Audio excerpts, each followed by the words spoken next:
Hi everybody, this is Toffee bringing you chapters 20x-2, 20x-3, and 21 of my Cerulean Crescent 100% growth LTC. 20x-2 has us play as Ellery's opponents from part 3 in the route map.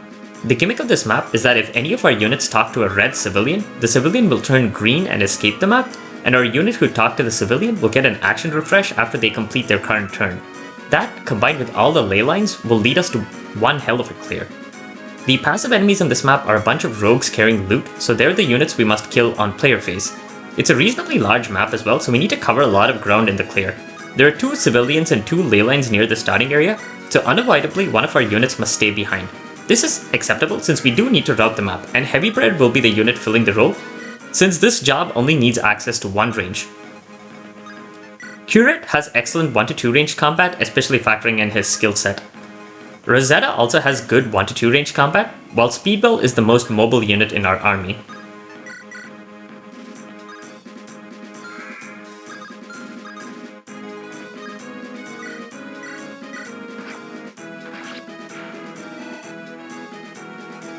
Rosetta will pick up this enemy to clear out Speedball's way and cover the enemies near there. Thankfully, the rogues are each close to a civilian, so we can pick them off while we keep moving, which is what Speedball does here.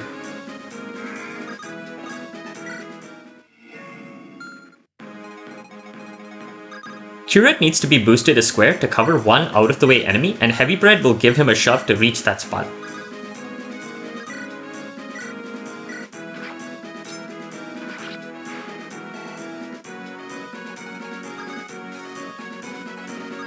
Encroacher will cover this rogue with the help of the civilian.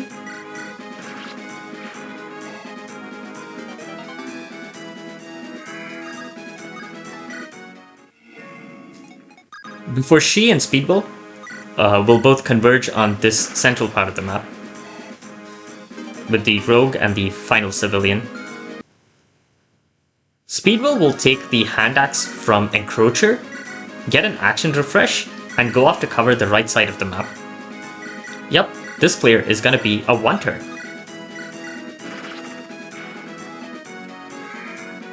This is the third and final time in the run we use Alternity script to write an RN seed into memory, this time just to save burning about 18,000 odd RNs. We have Speedball crit this guy because he needs exactly 1 crit in order to avoid running out of hand axe uses, and this was the easiest way to handle it. The only low percent crit we need on enemy face is Heavy Bread needing to land a 1% crit on a Dragoon he barely misses the 1 round on. The rest of it is just a matter of dodging enough with Speedball and Heavy Bread. Encroacher can technically die if almost everybody hits her, but this is relatively unlikely. In hindsight, maybe I should have traded the auto grip over to Heavy Bread.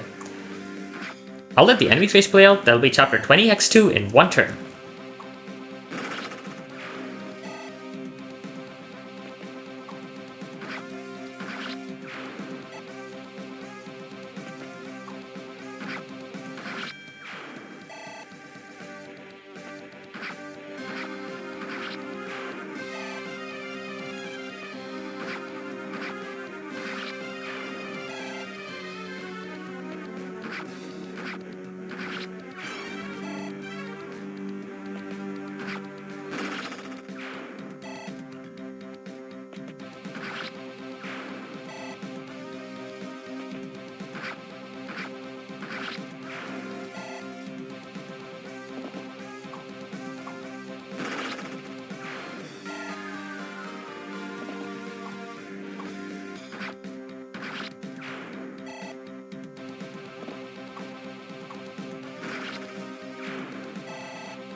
Oriana and Ellery have separate interludes from now, though this one is more of a formality.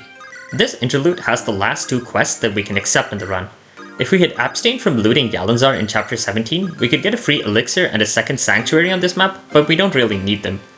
Both the quests just require us to visit specific spots in upcoming chapters and are quite easy to fulfill. on to part 3.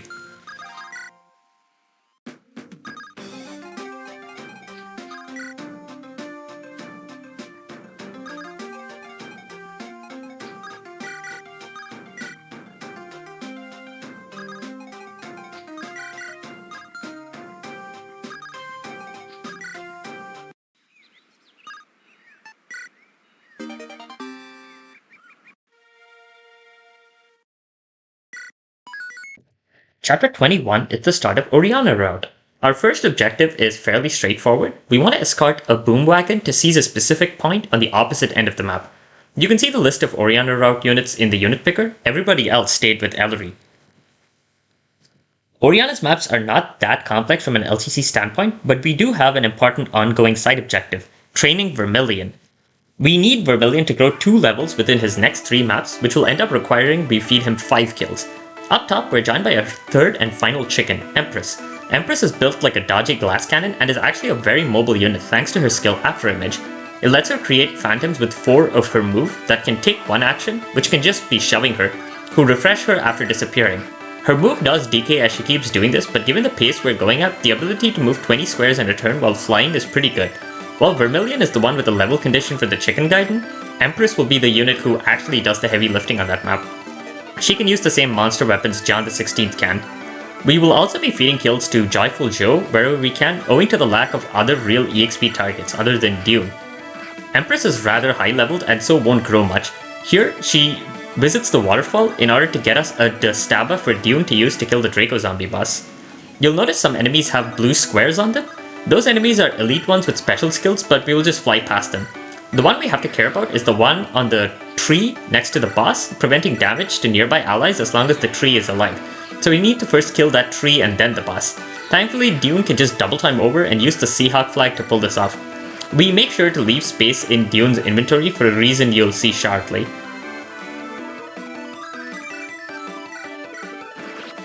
We've dispatched the boss, and now we have to get our boom wagon over there.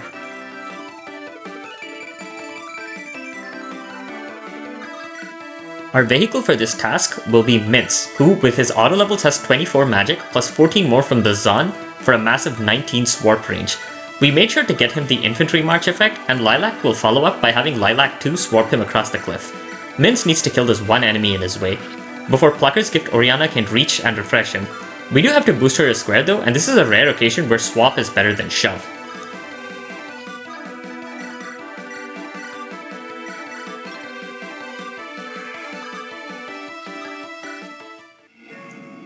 Oriana will then use this Mimic to convoy warp the Plucker's Gift, grabbing us the defense boosting crit negating holdable item in the process. The map right after this is also an Oriana route map, so we don't have to worry about returning our good gear to convoy just yet.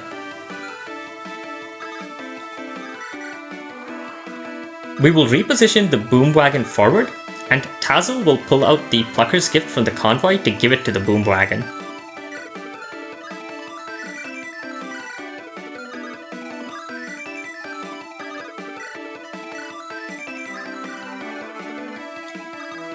Vermilion gets the first of his 5 kills here.